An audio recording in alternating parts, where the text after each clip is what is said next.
जय माता दी मित्रों, आपका स्वागत है आपकी अपने YouTube चैनल व्रत कथा प्रभास में। मित्रों, आज की इस वीडियो में आप पौष मास के 7वें अध्याय की कथा को सुनेंगे। मित्रों, यह परम पावन कथा श्रीमद् देवी भागवत महात्म्य के चौथे अध्याय से लिया गया है। इस परम पावन कथा को सुनने मात्र से मनुष्य की सभी कामनाएं मां अम्बे पूर्ण करती हैं। जो भी श्रद्धा भक्ति पूर्वक इस परम पावन कथा को सुनता है, माँ दुर्गा उससे अत्यंत प्रसन्न होती हैं और उसकी सभी प्रकार की कामनाओं को पूरा करती हैं। तो एक बार प्रेम से बोलिए, माँ भगवती दुर्गा की जय। तो चलिए अब हम माँ दुर्गा के चरणों को प्रणाम करते हुए एवं उनके स्वरूप का ध्यान करते हुए यह परम पावन कथा को सुनते हैं।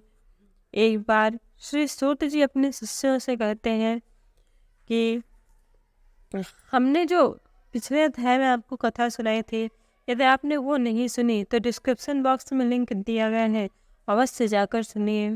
यहाँ पे सूत जी कहते हैं कि इस अलौकिक एवं विचित्र कथा को सुनकर पुनः सुनने की इच्छा वाले अगस्त्य जी ने बड़ी विनम्रता पूर्वक भगवान कार्तिकेय से कहा। अगस्त्य जी बोले कि हे देव सेनापति, हे देव, मैंने अब विचित्र कथा सुन ली। अब आप श्रीमद् देवी भागवत का दूसरा महात्म्य मुझे बताएं। तब श्री कार्तिकेय जी कहते हैं कि हे मित्रावरुण से प्रकट होने वाले मुने, अब आप यह कथा सुने जिसके एक अंश में भागवत की महिमा कही गई हो, धर्म का विशद वर्णन किया गया हो और गायत्री का प्रसंग आरंभ करके उनकी महान महिमा दर्शाई गई हो। उन्हें भागवत के रूप में जाना जाता है। यह पुराण श्रीमद् देवी भागवत महापुराण 18 अध्यायों में सबसे श्रेष्ठ माना गया है। वो परा भगवती ब्रह्मा, विष्णु और महेश की आराध्या है। वो परा भगवती रीता नाम से विख्यात एक महान बुद्धिमुनि संपन्न थे।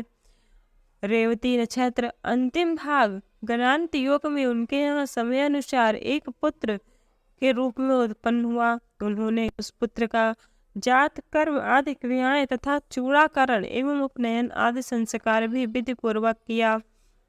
महात्मा ऋतवाक के यहाँ जब वह पुत्र उत्पन्न हुआ, उस समय वो शोक तथा रोग से ग्रस्त होने रहने लगे। क्रोध एवं लोभ ने उन्हें घेर लिया। उस बालक की माता भी अनेक रोगों से ग्रसित होकर नित्य शोकाकुल और अति दुखी रहने लगी। मुनि ऋतवाक अत्यंत दुखित और चिंता होकर सोचने लगे कि ऐसा क्या कारण है कि मेरे यहाँ अत्यंत दुर्मति पुत्र उत्पन्न हुआ। तरुणावस्था को प्राप्त होने पर उसने किसी मुनिपुत्र की पत्नी का बलपूर्वक हरण कर लिया। वह दुर्बुद्धि अपने माता पिता की शिक्षाओं पर कभी भी ध्यान नहीं देता था।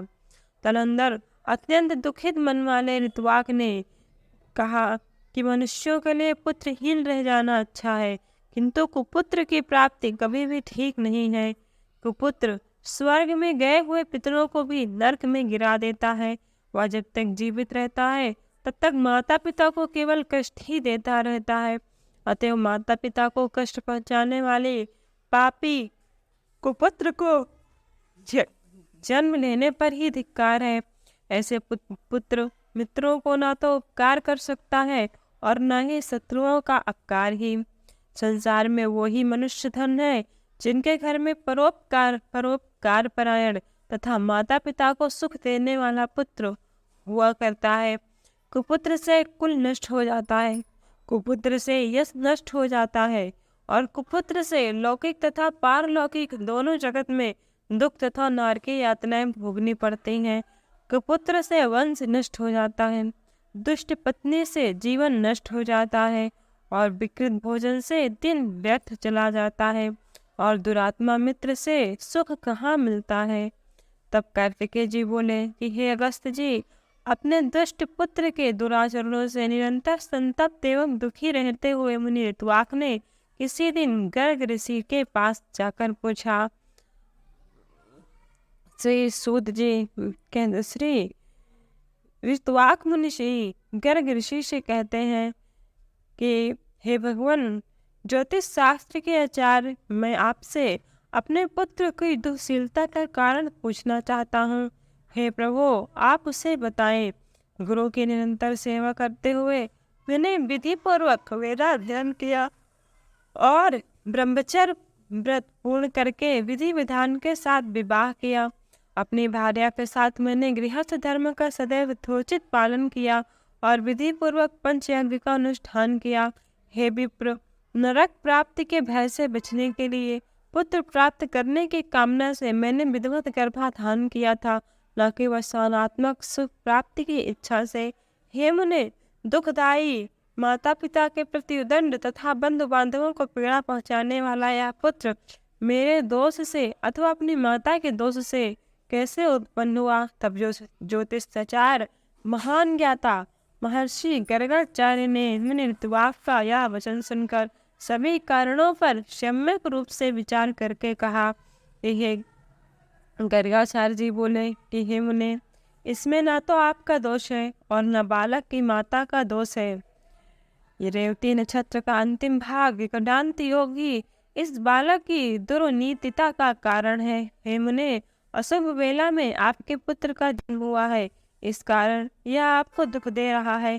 इसमें लेस मात्र भी अन्य कोई कारण नहीं है। अतः हे ब्राह्मण, इस दुख के शमन के लिए आप प्रयत्न पूर्वक समस्त दुर्गतियों का विनाश करने वाली कल्याणकारी माँ भगवती दुर्गा की आराधना कीजिए। गर्गाचार्य जी का वचन सुनकर ऋतुवाक मुनि क्रोध से मूर्छित हो गए और उन्होंने रेवती को श्राप दे दिया कि वह आकाश से नीचे गिर जाए। ऋतुवाक के श्राप देते ही चमकता हुआ रेवती नक्षत्र सभी लोगों के देखते देखते आकाश से कुमुद पर्वत पर जा गिरा। वह कुमुद पर्वत रेवती के गिरने के कारण रेवतक नाम से प्रसिद्ध हुआ और उसी समय से वह अत्यंत रमणीक हो गया। रेवती को श्राप देकर मुनि ऋतुवाक ने महर्षि गर्ग द्वारा बताए गए विधि विधान के अनुसार माँ भगवती की सम्यक आराधना कर सुख और सौभाग्य को प्राप्त किया। कार्तिकेय जी बोले, हे अगस्त्य जी, उसी रेवती नक्षत्र के महान तेज से एक कन्या उत्पन्न हुई जो अनुपम रूपवती होने के कारण दूसरे लोक में दूसरी लक्ष्मी की भांति प्रतीत हो रही थी। रेवती नक्षत्र के कांति से प्रादुर्भूत उस कन्या को देखकर मुनि प्रमुख ने प्रसन्न होकर उसका नाम रेवती रख दिया। तदनंतर ब्रह्मा से प्रमुख उसे पुत्री की भांति उसका धर्म पूर्वक पालन पोषण करने लगे। समय पाकर यवन को प्राप्त स्वरूपवती कन्या को देखकर मुनि ने विचार किया कि इस कन्या के योग्य वर कौन होगा। बहुत अन्वेषण के बाद भी जब मुनि को उसके योग्य कोई वर नहीं मिला, तब वो अग्निशाला में प्रवेश करके अग्निदेव की स्तुति करने लगे। प्रमुख ऋषि की स्तुति गान से प्रसन्न हो अग्निदेव ने कन्या के योग्य वर का संकेत करते हुए कहा, हे मुने, इस कन्या के पति महान धर्मपरायण, अति बलशाली, वीर एवं प्रिय भाषण करने वाले और अपराजेय राजा दुर्दम होंगे। तब अग्निदेव के इस वचन को सुनकर मुनि अत्यंत प्रसन्न हुए। उस संयोग से उसी समय अखेट के बहाने दुर्दम नामक महान प्रतिभाशाली राजा मुनि प्रमुख के आश्रम में आ गए। बलवान तथा अप्रतिम खोज से संपन्न थे। वो प्रियवत के वंशज राजा दुर्दम विक्रमासीन के पुत्र और कालिंदी के गर्भ से उत्पन्न हुए थे। मुनि के आश्रम में प्रवेश कर और उन्हें वहां न देखकर राजा दुर्दम ने रेवती को कहा, हे प्रिय महर्षि, भगवान प्रमुख इस आश्रम से कहाँ गए हुए हैं? हे कल्याणी, मुझे सच बताओ, मैं उनके चरणों का दर्शन करना चाहता हूँ। तब उनकी कन्या रेवती बोले कि हे महाराज, महामुनि अग्निशाला में गए हुए हैं। राजा की भी यह वचन सुनकर शीघ्रतापूर्वक आश्रम से बाहर निकल आए। इसके बाद प्रमुख मुनि ने राज लक्षण संपन्न एवं विनय बनत राजा दुर्दम को अग्निशाला के द्वार पर स्थित देखा। मुनि को देखकर राजा ने प्रणाम किया और तदनंतर मुनि प्रमुख ने शिष्य से कहा कि हे गौतम, ये राजा अर्धपान के योग्य हैं, अतः शीघ्र ही इन्हें अर्ध ले आओ। बहुत दिन बाद ये पधारे हैं और विशेष रूप से ये हमारे जमाता हैं। ऐसा कहकर मुनि ने राजा को अर्थ प्रदान किया और राजा ने भी विचार करते हुए उसे ग्रहण कर लिया। तत्पश्चात राजा के अर्घ ग्रहण करके आसन पर बैठ जाने के उपरांत मुनि प्रमुख ने उन्हें आशीर्वचनों से अभिनंदित करके उन्हें कुशल क्षेम पूछा। हे राजन, आप स्वस्थ तो हैं? आपकी सेना, कोष, बंधु बांधव, सेवकगण, सचिव, नगर, देश आदि की सर्वविध कुशलता तो है? हे नरेश, आपकी भार्या तो यहीं विद्यमान है और वह सकुशल है, अतएव मैं उसकी कुशलता नहीं पूछूंगा। आप अपनी अन्य स्त्रियों का कुशल क्षेम बताइए। राजा बोले कि हे भगवान, आपकी कृपा प्रभाव से मेरा सर्वविध कुशलता है। हे ब्राह्मण, अब मेरी यह जिज्ञासा है कि मेरी कौन सी भार्या यहाँ है। ऋषि बोले कि हे पृथ्वीपते, संसार में अप्रतिम रूपवती एवं सुंदरी मेरी पुत्री रेवती आपकी पत्नी यहाँ रहती है, क्या आप उसे नहीं जानते? राजा बोले कि हे प्रभु, सुभद्रा आदि मेरी पत्नियां तो घर पर ही हैं। हे भगवान, मैं तो केवल उन्हें ही जानता हूँ, मैं तो रेवती को नहीं जानता। ऋषि बोले कि हे महामते, हे राजन, इस समय प्रिय के संबोधन से आपने जिससे पूछा था, अपनी उस योग्यतम प्रिया को आपने क्षण भर में ही भुला दिया। राजा बोले कि हे मुने, आपने जो कहा वह असत्य नहीं है, किंतु मैंने तो सामान्य रूप से ऐसा कह दिया था, इससे मेरा कोई दूषित भाव नहीं था, अतः आप मेरे ऊपर क्रोध न करें। ऋषि बोले कि हे राजन, आपका भाव दूषित नहीं था, अपितु तो आपने सत्य ही कहा था। अग्निदेव के द्वारा प्रेरित किए जाने पर ही आपने ऐसा कहा। इसका पति कौन होगा, ऐसा मेरे द्वारा आज अग्निदेव से पूछे जाने पर उन्होंने कहा था कि इसका पति निश्चित रूप से राजा दुर्दम ही होंगे। हे महीपते, अतः मेरे द्वारा प्रदत्त इस कन्या को आप स्वीकार कीजिए। आप इसे प्रिय ऐसा संबोधित भी कर चुके हैं, अतएव आप शंका रहित होकर किसी अन्य विचारों में न पड़े। मुनि का यह वचन सुनकर राजा दुर्दम चिंतन करते हुए चुप हो गए और मुनि उनके वैवाहिक अनुष्ठान की तैयारी में जुट गए। इसके बाद विवाह कार्य के लिए मुनि को तत्पर देख रेवती ने कहा, हे तात, आप मेरा विवाह रेवती नक्षत्र में ही संपन्न कराएं।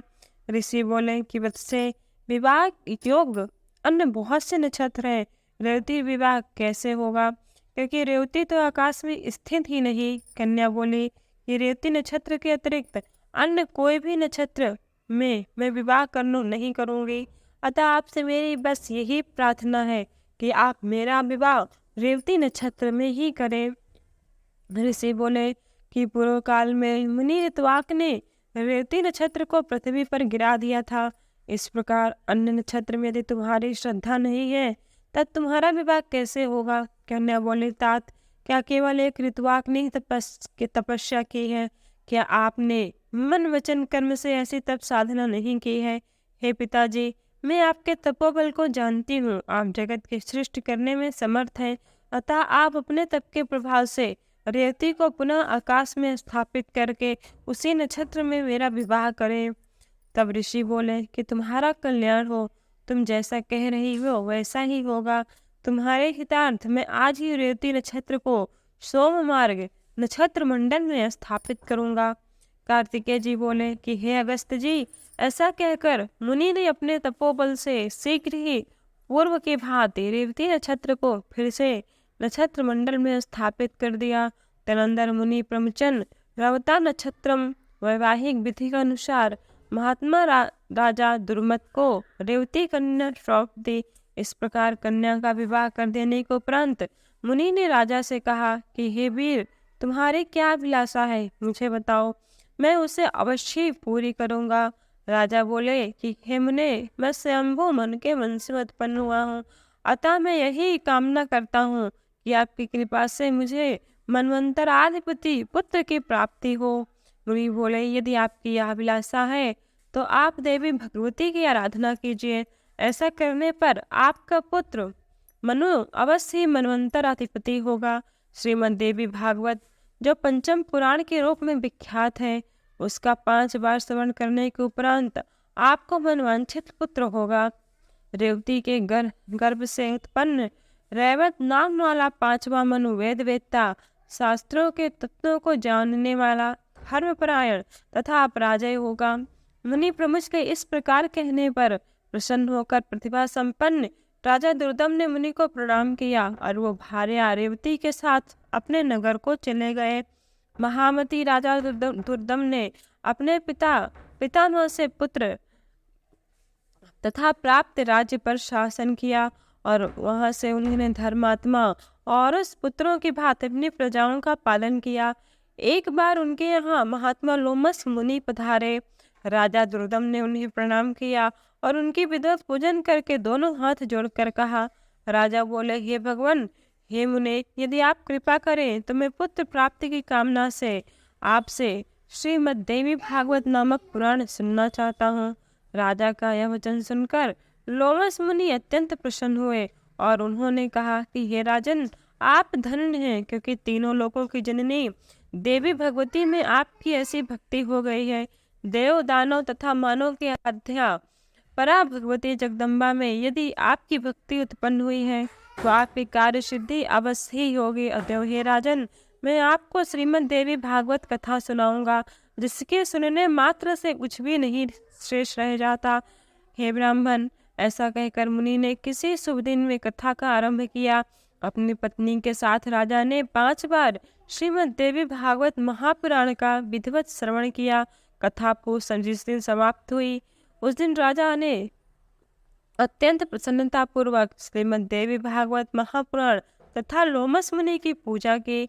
राजा ने नवाण मंत्र से हवन करके कुमारी कन्याओं को भोजन कराया और सपत्नी ब्राह्मणों को प्रबोध दक्षिणा दान द्वारा संतुष्ट किया। कुछ समय बीत जाने पर भगवती की कृपा से उस रानी रेवती ने लोक कल्याणकारी गर्भ धारण किया।